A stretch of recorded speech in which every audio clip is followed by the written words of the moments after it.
With Jordan Alvarez being injured pretty much all of 2025 season, is he worth a first round pick in 2026? We'll find out that and more on today's action packed episode of Locked On Fantasy Baseball.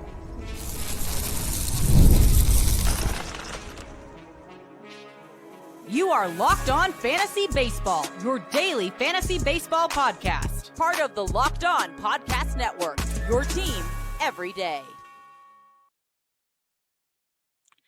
Hello, fantasy baseball fanatics, and welcome to the Locked On Fantasy Baseball podcast, brought to you by the Locked On Podcast Network, your team every day.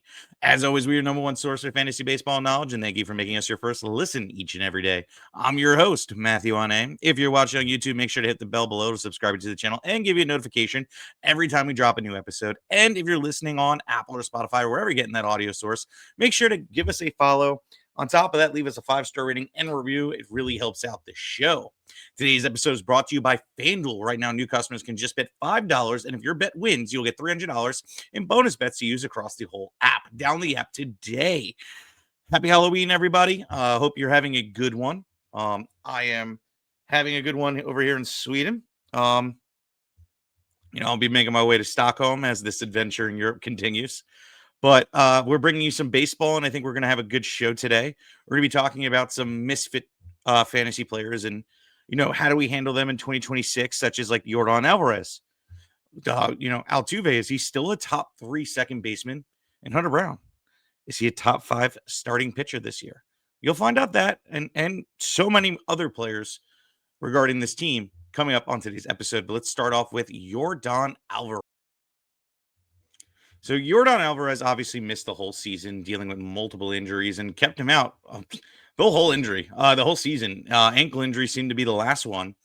Now for 2026, how do we approach him to see, okay, is he actually worth this first round pick that where we've been drafting him every year?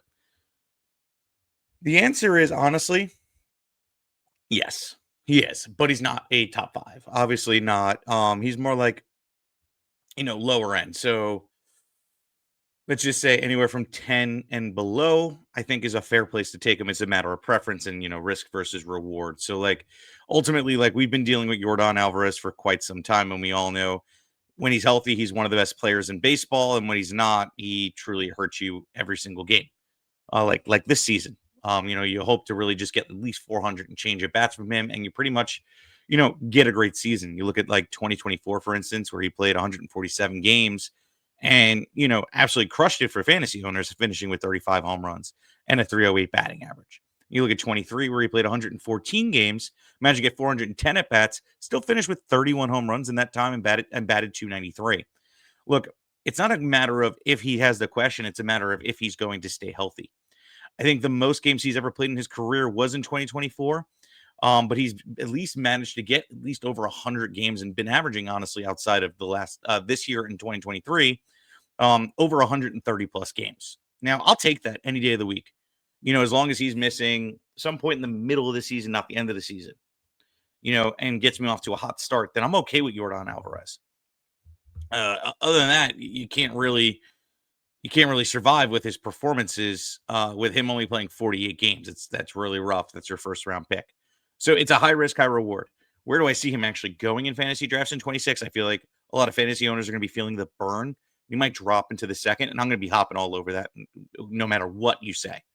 That is my pick if he's in the second. It's not even a question. Jordan Alvarez, for everything I just read off of his previous year stats, is totally worth every single pick. And I'm even willing to take him in the first. I just don't think I'm going to have to. And we're going to have to just play the ADP game and see how his price rises and falls. He's supposed to return for, opening day of spring training. So that's good stuff too. We're going to be able to see where he stands in those regards. So Jordan Alvarez for me is a 100% draft and late first or early second. And I'm going to be the happiest person on the planet with it. But let's move on. Let's talk about Jeremy Pena, who had a really good year. He didn't light up the season in, just the stat categories, but he did have a good season overall. 543, plate appearances, 493 at bats, 68 runs, 30 doubles, 2 triples, 17 bombs, 62 ribs, 20 stolen bases, and batted a lovely 304. Look, Jeremy Pena is a great player. I think that honestly, if he would have got to 160 games, we would have saw a special season. I think he would have broke 20 home runs without a doubt. Probably would have finished with probably, I would say, anywhere from 23 to 25 home runs. I think he probably would have got another 6 to 7 stolen bases. And with the 304 batting average to boot, which I think it probably would have felt about 290, that still would have been an incredible season from him. I think he was on pace to have a special season. It just health got in the way. And how does this support it? How do I say like he can do this again? Is it possible? The question is kind of. He only struck out 17.1% of the time. The walk percentage I'd like to see increase for points leagues, and also just for him to be able to, force his way onto base. And the walk percentage needs to come up. It's at 6.4%. But the insane strikeout percentage makes up for the low walk percentage. And I think the batting average is actually obtainable. I think it can be anywhere from 280 to 290. You look at just like the power and things like that. Well, he makes good contact. He doesn't make great contact, but good contact. 8.2% battle percentage. That isn't wonderful. That isn't, I'm going to hit 30 home runs, but I don't think he's going to really be a 30 home run hitter. I think honestly, we're probably going to see anywhere from 20 to 25, which is going to be solid. And I think the sprint speed that's in 97th percentile mixed with that he's going to be able to steal bags. He stole 20 over the last 2 years. And he did this in a shorter period of time than he did in 2024. We could see a 30 stolen base season with 20 home runs. And this is a great year for him. Look, the ex-WOBA is sitting at 344. The expected batting average is 280. Kind of more on the line with my thought process. And, I think the expected batting average is right on par. You look at the expected slug, which is 448, which is right on par what he did in slugging at 477 on the season. All that stuff is kind of aligning. You don't really need to crush the ball to hit the ball over the fence, but you expect a better launch angle when a guy that doesn't crush the ball. So that's why I think he's probably capped at 20 to 25 home runs. But we'll see what happens. I think Jeremy Pena is going to be a special player in the league. I think he's going to be a special player for you at shortstop this year. So for 2026, he's going to be somewhere around my top 12.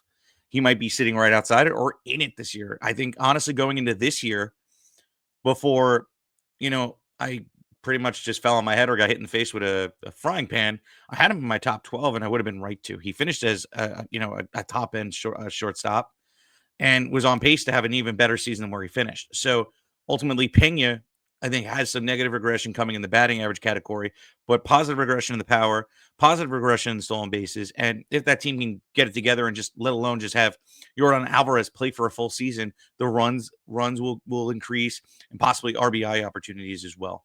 So I like Jeremy Pena for 2026 a lot, and I think he's going to be on a lot of my teams. But let's move on. Let's talk about Jose Altuve. And is he actually still a top 3 second baseman? Short answer, absolutely. Look, he may be old. He may have been on Dominai's bus list, but he's still doing what he needs to do. Now, he is coming with a wrist tag. So, look, he was on a wrist tag this year for me. I didn't think we were going to see 26 home runs from him. The stolen base numbers have come down by 12. And we'll get into what that's going to look like. But let's read off what he did in the 2025 season. 588 at bats, 80 runs, 24 doubles, a triple, 26 home runs, 77 ribs, 10 stolen bases, batted .265. So obviously the batting average is down, but I will say this: Altuve is still not striking out at an elite level. He's only striking out 16.7%, and at league average we had 8.4 walk percentage. I love that. Means the batting average is sustainable. If he can hit 265 to 270, I'm not going to be mad. I think the 295, 300 hitter Altuve is gone, but there's enough evidence that he'll be able to get himself in a position to be successful in the batting average category, just not as an elite level. OPS is still fantastic. Finished with 771. I think that, that walk percentage even goes up just a hair, and Altuve can, get his OPS into the 800s without a doubt. We just need to see the chase kind of come down a little bit. I think we're in a really good spot. Now, for the other stats of power and quality contact and things like that, that kind of scares me. The underlying stats say he should not have as good of a season as he did. The ex-WOBA was at 306. The expected batting average is actually 245, which that I'm not buying because of my whole argument before of walk, strikeout percentage, etc. So that one I feel is it's a little bit off. I feel like it's underestimating what he did, and I think it's real. The expected slug was sitting at 394. The barrel percentage is 6.2. Barrel percentage is quality contact. 6.2% is ugly. I like to see at minimum 8, which is more around league average. A really good hitter just for your aspect is 10%. But usually a guy that's going to hit 26 home runs again is going to have a hard hit percentage of about 42 to 45%. He did it only 30.9, which is kind of bad. And the bat speed is definitely down. That's sitting at 69.7%. Now, why am I highlighting bat speed for the first time in weeks? Well, he's an older hitter. But I'm going to have to finish this right after this. Coming up next, the rest of why Jose Altuve I'm still going to pick as a top 3 second baseman, but it depends on price. And that coming up right after this.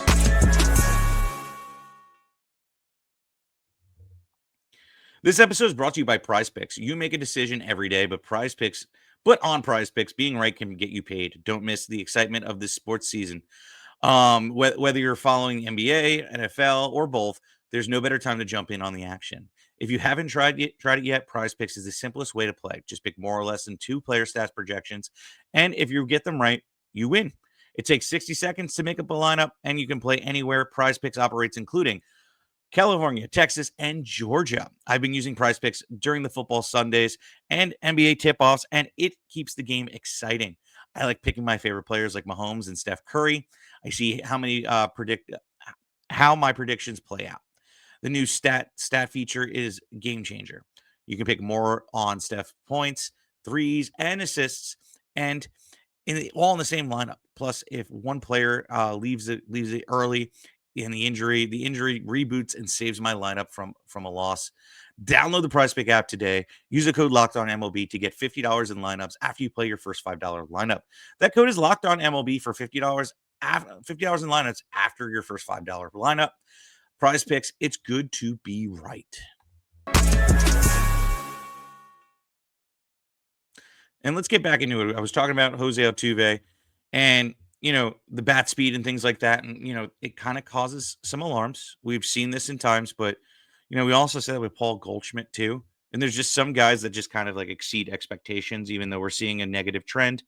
Some guys just kind of like overachieve with these greats, such as the Altuves. And as much as I hate to admit it, as a Yankee fan, I still got to give credit where credit is due. And Altuve has just been incredible his whole entire career. Right? So you can't really hate the guy's play. Here's the thing. It's just a matter of price is really just where it's going to come down to. What is the ADP and can you get ROP on it? Which ROP stands for return on pick, just like a return on investment, right? So if I pick him over XYZ, is he going to outperform him or is it going to give me the positional advantage that really makes up for me not picking the guys around him? So that is going to be really the decision we're going to have to make as ADP kind of comes in, and it's going to be ebbs and flows. If the price tag gets too high, we're going to have to kind of back off and cool on him. But if the price tag's right, we're going to heat up on him, and I think he might be of value. Just a matter of where public opinion is how it's going to drive how we're going to handle it. So right now, is he a top 3 second baseman? That's how I'm going to have him ranked. But that does not mean that I'm going to be able to pick him because of the price. And that always is what it comes down to. But let's move on. Let's talk about Cam Smith, the rookie. No longer a rookie after this season, but ultimately, he had a rough first whole season. 441 at bats, 55 runs, 21 runs, three triples, 9 bombs, 51 ribs, 8 stolen bases, and batted .236. Now, that's not really the Cam Smith I expected when he got the call. Look, in 2024, he was incredible in the minors across 3 levels. 115 at bats, 20 runs, 5 doubles, 4 triples, 7 bombs, 24 ribs, 2 stolen bases, batted .313. The year before that, in 2020, in college, because he pretty much just got drafted and thrusted himself into the league, was incredible. He was just a monster in college. 269 at bats, 82 runs, 22 doubles, a triple, 16 bombs, 57 ribs, 4 stolen bases, batted .387. He was a beast. Look, ultimately, he's good. That's why when Houston got their hands on him in a trade, he instantly started the season off. Not every single hitting prospect comes up and translates right away. It takes time. Dude's 22 years old and barely had any experience in the minors. You saw how many, I read you off how many at bats he had in the minors, and that's not enough to really say, okay, who is this kid? Let alone that's the best talent he's ever played. Then he comes up into the bigs and is just playing way better talent. So the elevation, I feel like, is going to take a little bit of time. We're going to have to be patient, but I think we're going to see positive regression in certain aspects, and some we're not going to be able to count on. Now, the dude is known for his power. I think we're going to see a positive regression. There's not a lot of underlying stats that support that, but I have to bank on the talent. And this is where, ultimately you got to look at prospect pedigree and, past performances and what they were meant to be versus what they did out on the field with these young guys. Because not everybody, like I said, just hits right off the bat. So how do we gauge this? Well, he's not going to cost really anything. He wasn't consistent enough. He had like 2 months where he hit 300, and then the rest of the season was kind of like bleh. Power really didn't show out. And, one thing that did, though, was speed. He finished with 8 stolen bases in this short period of time, but he has 95th percentile speed on this season. Was great in that regards. So if we can see the K percentage come down, I actually like the walk percentage at 8.7%. That's a little bit above league average by hair. But if he can get that up just a hair and bring down the strikeout percentage, we're going to definitely see a positive regression in batting average. I think that, barreling 6.9% is not far off. He's about 1.1% off from being at a decent spot and making quality contact. Hit for hard contact about 40.8% of the time, another couple, and we're not mad at it. And then you couple that with, positive regression in barreling. I think that, Cam Smith can be primed to be a sleeper for 2026 because I think everybody's going to be like, he was okay. He's a bust, forgetting that he's 22 years old. But let's see how he pans out. Let's see what essentially spring training brings and things like that, and kind of gauge it from there. If he goes off in the spring training, obviously his price is going to rise, but I think he's still going to come in at an affordable price where therefore I'm going to be targeting Cam Smith. And he's still going to be at a price too, where if he doesn't pan out, then you're going to be okay to drop him and not feel the pain. So that's why I'm going to be targeting him. But let's move on. Talk about a guy that was super disappointing this year, Christian Walker. Christian Walker came to the Astros this season and completely flopped. Literally fit my rule. And actually, I can't say completely flopped, but he wasn't consistent enough for us to really say, hey, he was a guy I started every single week that was absolutely an impactful player. No, he definitely was not. So let's break down his month by month. Look, he had, in terms of power, he had a really good August. He had 8 home runs in August and 6 home runs in September. He batted 235 and 244 over those 2 months, most of his home run numbers. In July, he had a fantastic batting average month. He hit 318 that month and still had 3 home runs. The power was kind of there. 3 home runs, 4 home runs in April, May, and June. But the batting average was atrocious. And, that is really where things kind of went awry. But if you look at the stats for the whole season, you're like, oh, Matt, what are you saying? He's kind of not having a bad year. 27 home runs, 88 ribs, 72 runs. The batting average is a 238, but man, he's usually like a 250 hitter. But it's really because how he ended the season that really made him have such, enticing numbers and a better stat line than he did in his actuality, right? In terms of consistency. If we would have brought that down to the average home runs a month, it still would have been decent, but you're taking away like 7 home runs from the dude because he hit 8 and 6 in the last 2 months of the season. You bring that down to 3, and it's really just like, you're cutting September in half and you're taking 4 away. So it's 7 home runs. Now he hit 20 home runs. He had some outlier months, but the fact that he strung them together, what makes it a little bit less outlier and more of maybe he was starting to get things figured out. So how are we looking at Christian Walker going into 2026? Well, you're going to have to wait for that coming up right after this.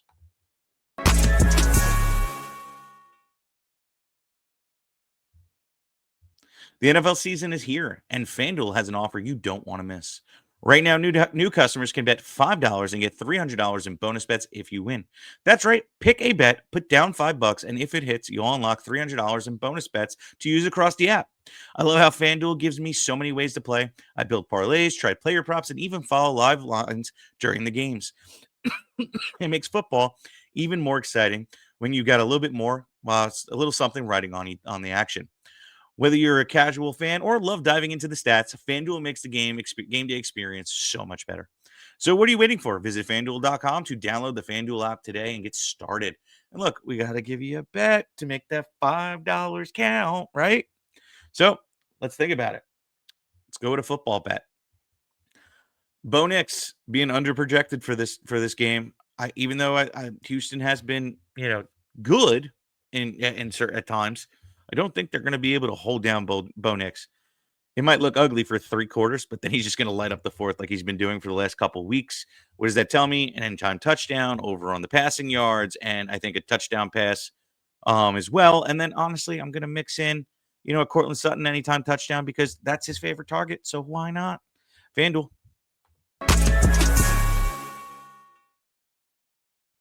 All right, let's get back into it.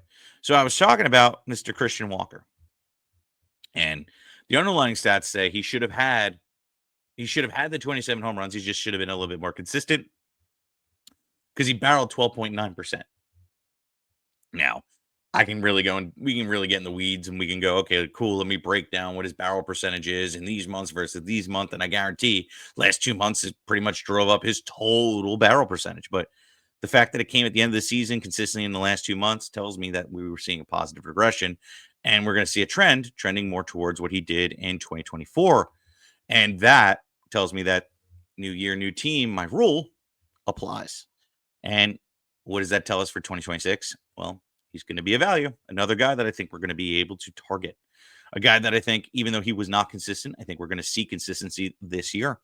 And I hope that we see a bounce back for the team overall. Just for fantasy, not for real baseball. Please don't. But, Christian Walker, I think, is a guy that we're going to have to target. And I think he's going to come at a fair price. And he might even be able to be your first UT spot, which is going to be wonderful. You don't have to start him at first base. And I don't think I want to leave the draft with him as my starting first baseman unless I'm in a deep league. If I'm in a 12-man league or shallower, I ain't trying to leave the draft with him. But, we'll see what the options are because I feel like there was a lot of breakouts at the position. So we'll see. Stay tuned for that. I'm going to be starting my rankings while I'm alone over the next couple of days to really hone in and give you a better perspective. But I think Christian Walker is prime for a great 2026 campaign.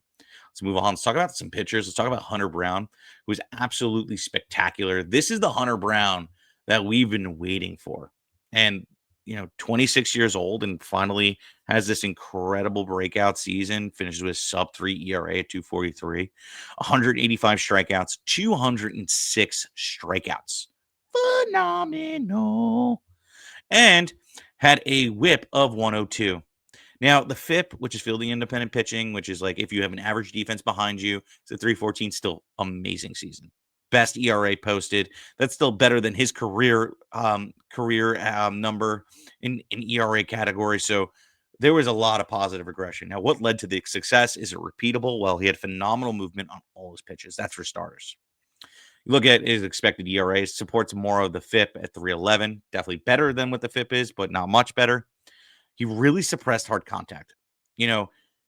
Average exit velocity against him is at 86.1 miles per hour. That means people were not making great contact against that fastball.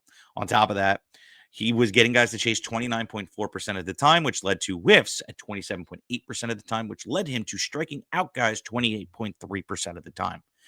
I would love to see a lower walk rate, even though he had a 103 whip.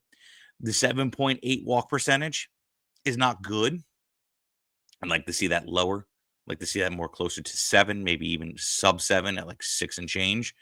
That would make me feel even better about him. But ultimately, you can't ask for that much better because look at the stat line, look what he did. Except maybe please, get 15 more innings in and maybe 220 strikeouts. That'd be wonderful. But hey, beggars can't be choosers. Barrel percentage against him was 5.9%.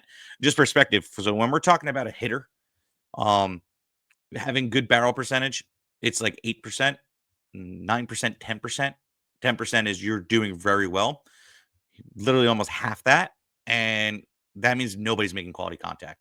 Plus, usually when I say you couple that with, for a hitter, good barrel percentage with hard contact percentage at a frequent basis, he's not allowing that either. 32.2% is the times he allows hard hits. And the fact that he's producing ground balls at 48.1% of the time says that, okay, cool. This is why I'm so successful in my ERA. Everything aligns with, why we're seeing a low ERA and a sub 3 ERA, why we're seeing strikeout numbers well above his innings pitched, why he should be a top 5 pitcher this year. Everything aligns. And I think you repeat it. There's nothing here that he's doing that's out of the norm that doesn't support what he did. If anything, we can see better numbers because I think they'll let him go to 200 innings this year. And what does that mean for Hunter Brown? More strikeouts. What does that mean for Hunter Brown? More wins. I love Hunter Brown. And I think this year, 2026, top 5 pitcher. Hands down, top 5 pitcher. You have Hunter Brown? Yeah, buddy. So let's move on. Let's talk about Spencer Arrighetti, the Yeti himself. Sorry, I don't have a good sound effect for him. He was a disappointment. Obviously, he got injured this year. And ultimately, when he did return, it was not pretty. He really didn't get many innings in, about 35 innings. And through that, it was kind of really ugly. He posted a 5.35 ERA, managed to get, 31 strikeouts, under a K per inning, which, from the year before, that's pretty disappointing since he was over a K per inning with 171 strikeouts to 145 innings pitched. And, the injury really I think really zapped him in his production that we expected to see, that Dom and I were really excited to see. And, what are you going to do with 35 innings either? It makes your outcome, if you're not perfect, honestly, impossible to really make up for a bad start or two. So there isn't enough data to say, okay, is Spencer Arrighetti this guy or is he the guy we saw in 2024? So the jury's still out, but I think the discount double check is going to be out on Spencer Arrighetti, and he's going to be a guy I target going into 2026 and seeing if he's going to be able to produce for me. Because now I can rank him lower. The ADP on him, I think, is going to be lower. So therefore, he's another guy that we're going to be targeting that we're not going to have, close attachment to, and he's not going to cost the price where you're going to have to, roster him for the whole year and just deal with the bad performance. But, if the price does get outrageous, then we're going to have to reevaluate. But I don't think it's going to be there because of the injuries. And, people are not, that consistent when paying attention to every single player. So you might get him at a discount double check. But let's move on. Let's talk about Christian Javier returning from Tommy John's this year. And, at times he looked good and at times he looked bad. But ultimately, I'm not mad at the performances. And sometimes going down in the stretch into the playoffs, I actually started him and he prevailed. I don't think he's this guy we saw in, 2022 where he was just this elite talent. But I think we're going to find him somewhere in the middle of a mid 3s to high 3s ERA with a guy that can strike out guys and get at least a K per inning. I think the whip is something that we're going to have challenges with at times, where sometimes it's going to be sub 1-2 and sometimes it's going to be like 1-3. And, we're just going to have to deal with the inconsistency there. But I think he's a guy I want to roster and see if I can take a shot on him. He's going to be, dirt cheap. Another guy that I feel could be a sleeper in 2026, but the underlying stats say, hey, there was some good stuff, even though he posted X, right? The xERA is 3.34, whereas he posted a 4.62 on the season. Again, not a lot of innings to really go off of. Not, you make a mistake, and again, this can hurt your total season numbers. The average exit velocity against him is 88.9 miles an hour. He got guys to chase 27.6% of the time, created whiffs 24% of the time, struck out guys 21.7% of the time. With the whiffs, the chasing, equating to decent strikeout numbers, he may not be a K per inning, might be right under it. I'm definitely not mad at that. And then he walked guys 9.6%. That's the part I don't like. That needs to come down. Hence why I said we're going to have a very variable rate when it comes to him in the whip category. But the hard contact and barrel percentage against him, superb. Barrel percentage against him, 6.5. Oh, that's magical. And then hard hit percentage against him, 38.3. That is just a formula for positive performance out on the mound. So I definitely want to get a piece of that. I just want him to produce more ground balls. I think that is the key part. So if you look at what made him successful in 22, it's really the same formula. He's not a guy that produces a lot of ground balls. He's just always been a low ground ball percentage guy. But hey, if that's the formula, sometimes you don't need to force a lot of ground balls. I think career high for him was literally this season at 31.8%. And that is an outlier. But one thing is too, like fly balls are a little bit on the higher side, but he just doesn't allow hard contact against him and knows how to suppress it. And therefore, I think Javier is an interesting candidate to be drafted next year. So I'm definitely getting a piece of him. I want to see where this journey takes us. And again, he's going to be cheap as hell. So sleeper most likely in 2026.